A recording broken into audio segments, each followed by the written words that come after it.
Just how can Chelsea Football Club keep spending money? If Newcastle United are broke and can't spend money, and they're technically the richest club in the world, what's going on with Chelsea? And how can they keep getting away with it?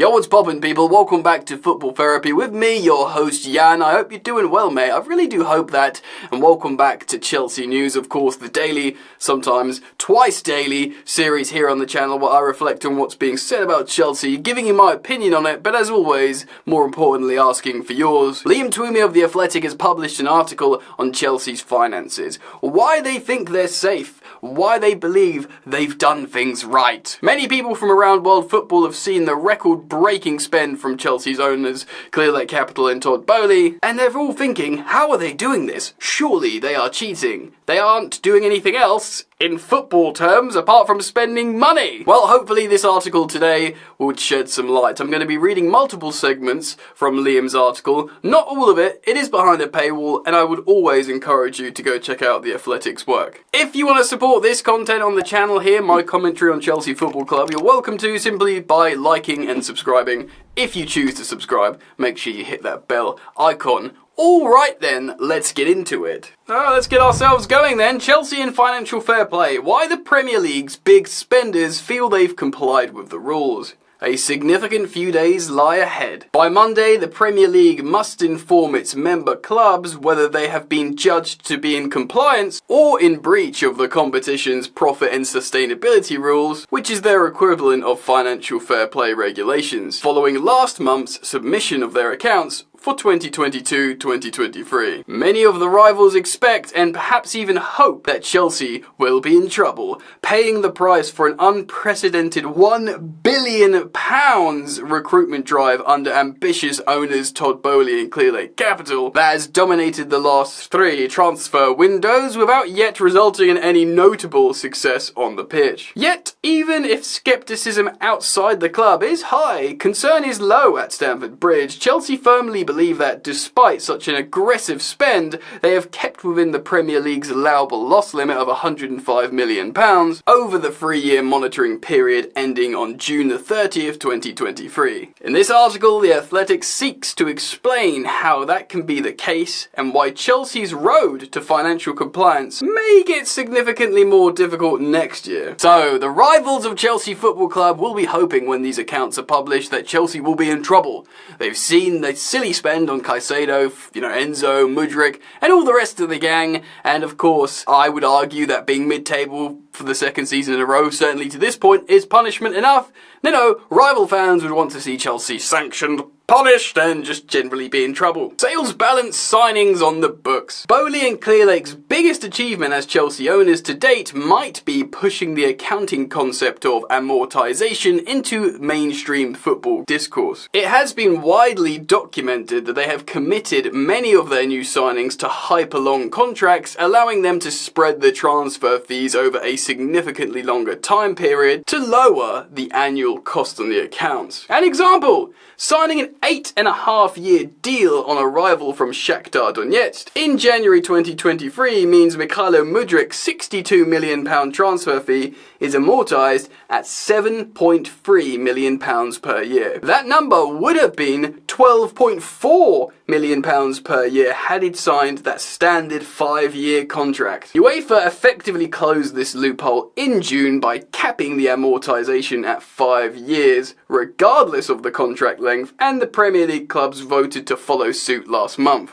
But neither of these rule changes affect the deals Chelsea have already done, and the amortization benefit of these longer deals is vital on the 22-23 accounts. Chelsea signed 9 players in the 2022 summer transfer window and 8 more in the January transfer window. This includes the club record signing at the time of £106 million Enzo Fernandez from Benfica. We cannot know the exact numbers involved in these transfers, particularly once additional costs such as agent fees are factored in, but based on the publicly recorded figures, The Athletic estimates a total outlay of £555.4 million. This includes the loan fees paid for Zakaria and Joao Felix. That is a huge number, but it is not the relevant one when it comes to Chelsea's FFP calculations. Okay, so far, this is where all the footballing media, the rival fans, look at Chelsea and go, yes, 1,000 players, massive inflated transfer fees,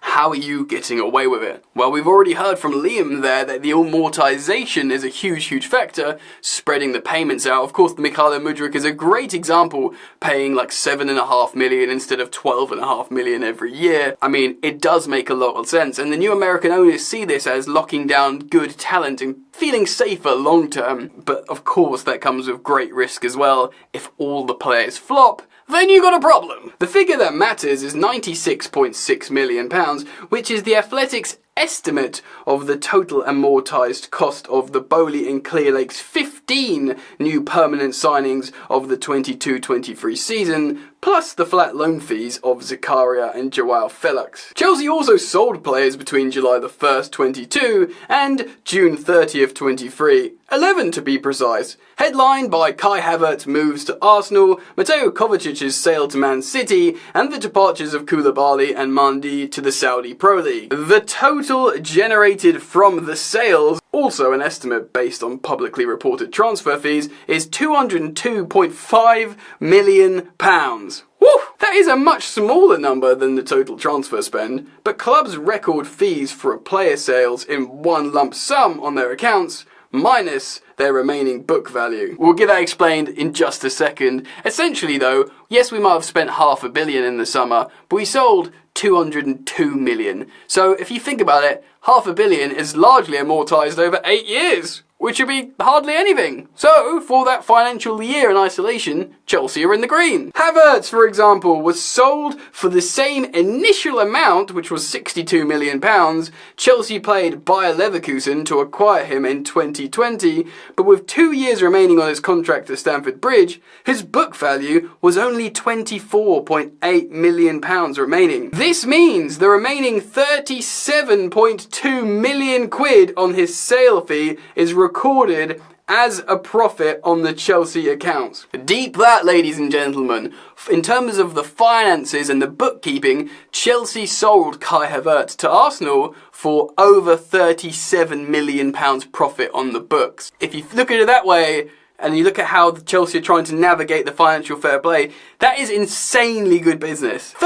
Over £37 million profit. Bearing in mind, for a player, granted he won the Champions League, but largely underwhelmed at Chelsea because we couldn't figure him out. So to make over £37 million book profit on him is wild and good business. Now, I know Chelsea fans want to see football and goals and god darn it winning matches. But in the meantime, in terms of being concerned about the finances and the rule breaking of your club, that's looking pretty positive and one of the few green ticks on the new Chelsea ownership. Many of the other players Chelsea sold in 22-23 had either been at the club long enough to be almost fully amortised, for example Emerson Palmieri, Michy Batshuayi and Kennedy, or were academy graduates who represent pure profit when sold, of course Ruben Loftus-Cheek and Billy Gilmour. And in fact, the only players sold at an accounting loss were Timo Werner and Koulibaly. All in all, when the remaining book value is factored in, The Athletic estimates Chelsea's profit from player sales to be £100.7 million, nearly £101 million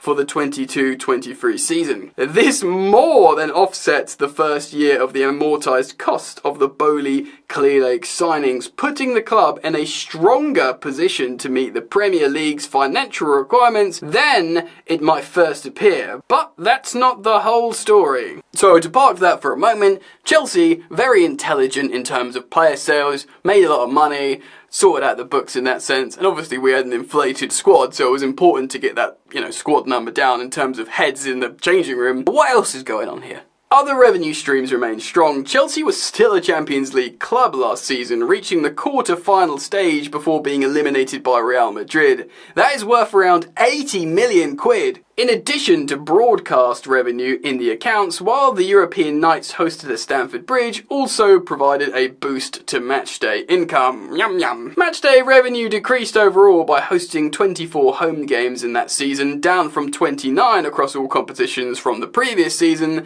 That is is the financial cost of being unlucky enough to draw Manchester City away in the third round of both the Carabao Cup and the FA Cup. Yeah, that was super unlucky. There were, however, also marginal gains from leaving behind the UK government-imposed sanctions, which limited Stamford Bridge's capacity to 32,000 for the last 5 matches of the previous season. Plunging from 3rd to 12th in the Premier League came at a considerable cost. The difference in merit payment place in the table is £1.9 million, but this financial hit is offset by the broader increase in the Premier League's TV income, primarily from international broadcast agreements. Basically, you finish lower down the table, you get less money.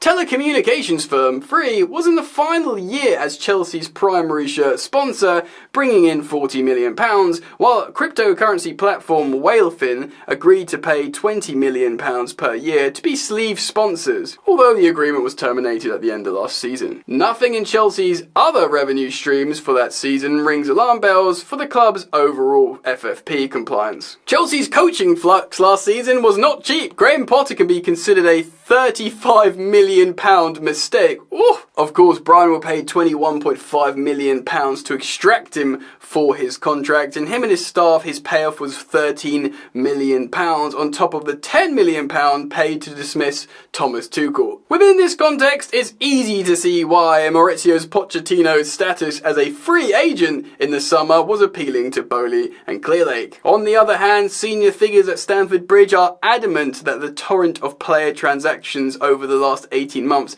has actually lowered Chelsea's annual wage bill by tens of millions of pounds, as high earners on the Roman Abramovich era contracts have been replaced by younger talent on more incentivized deals with lower base salaries. Yeah, this is something I've spoken about before that I'm actually personally very happy with. You know, I always reference how Harry Kane made about 200k a week, but that was because he scored loads of goals. His base was about 100k a week. You know, I know it was under the new owners, but giving Raheem Sterling 300k a week is wild to me. Of course, back in the Roman Abramovich era, we'd just give any player loads and loads of money. Kind of what Man United do now, and they're constantly walking the tightrope of FFP. So the fact that we can buy talented players and put them on low wages and just say, look, if you qualify for the Champions League, you get more money. If you win titles, you get more money. If, you know, you're a defender or a goalkeeper, clean sheets, more money, bonus, goal scoring bonus for the forwards, actually incentive to go and do your job. Makes sense. Chelsea's road ahead does look challenging. It's fair to say that failure to secure Champions League qualification last season was not part of Bowley Clearlake's master plan, and Chelsea's hopes of avoiding the same fate this season already look very remote. Exile from Europe's elite club competition will leave an £80 million hole in their accounts that the club must file with the Premier League by December 31st, 2024. Bowley and Clearlake spent heavily again in 2023 summer transfer window following the huge outlay on Fernandes, with another 9-figure fee to prize Moises Caicedo away from Brighton, while also sanctioning significant deals for Romeo Lavia, Nkunku, Cole Palmer, Disasi, Nico Jackson, Rob Sanchez, and Leslie Ugochukwu. Yeah, we spent a lot of money on players, and many of them just aren't healthy and are always injured. Mason Mount's acrimonious move to Manchester United did not go through until July the 5th, meaning his initial £50 million transfer fee can be recorded as pure profit in the 23-24 books. Pulisic, Hudson-Odoi and Ethan Ampadu were also sold on an accounting profit in the new financial year, while Newcastle were locked into an obligation to buy Cobham graduate Lewis Hall for an initial £28.5 million fee after his season-long loan. High-earning senior players like N'Golo Kante, Cesar Azpilicueta and Pierre-Emerick Aubameyang were allowed to depart, while loan clubs took the salaries of Lukaku, Kepa Arrizabalaga and Hakim Ziyech for this campaign. But it's difficult to see these savings go far to mitigate Chelsea's lost revenue elsewhere, both resulting from a lack of European football and disruption to the club's commercial arrangements. Infinite Athlete was only greenlit by the Premier League as Chelsea's primary sponsor at the same £40 million a year rate as 1 month into the campaign, and it took until last week to replace the terminated Whalefin sleeve deal with the new agreement with, of course, Bing X, the cryptocurrency company. More high-profile recruitment in January does not look feasible, and more significant player sales could be required to keep Chelsea compliant with FFP. So Swiss Ramble, who's a financial expert, projects the club to spend a pre-tax loss of £132 million this season and an overall £201 million adjusted loss for the next monitoring period. Almost double the £105 million allowable limit. Chelsea's rivals waiting for their downfall may have to wait till the next monitoring period. Bowley and Clearlake appear to be balancing on their financial tightrope for now, but doing so will only get harder if the club's fortunes do not markedly improve on the pitch. Wow, well, there's all the information you need, ladies and gentlemen. It does look like they've been smart. They've come in with their eyes open in terms of what they can and can't do. Granted, I imagine if they could do it all again, they might do it differently, but essentially, they're quite good money people, Clearlake Capital. They looked at the sport, they looked at the rules, and they manoeuvred accordingly and thought, we can do this, we can't do this. Let's spend loads of money because we can. Probably a bad sporting decision, but in terms of their financial ideas, they feel that they're being creative, they feel like they're being positive. So that can kind of offer a bit of confidence moving forwards into this more turbulent time, the next financial monitoring period, well, it might be more difficult. 2 seasons in a row not qualifying for Champions League, that's when you have to take things seriously. But Chelsea have a lot of assets to potentially sell or, again, jig things around. It does seem like they'll get much more revenue in terms of marketing and brand deals and all that kind of stuff. So I kind of have faith in them, but as all Chelsea fans are at the moment, I'm most concerned about the football, and that stuff, of course, we cover here closely on the channel. So if you do enjoy the content, please do like and subscribe. I'll hopefully see you guys back here very soon. Peace.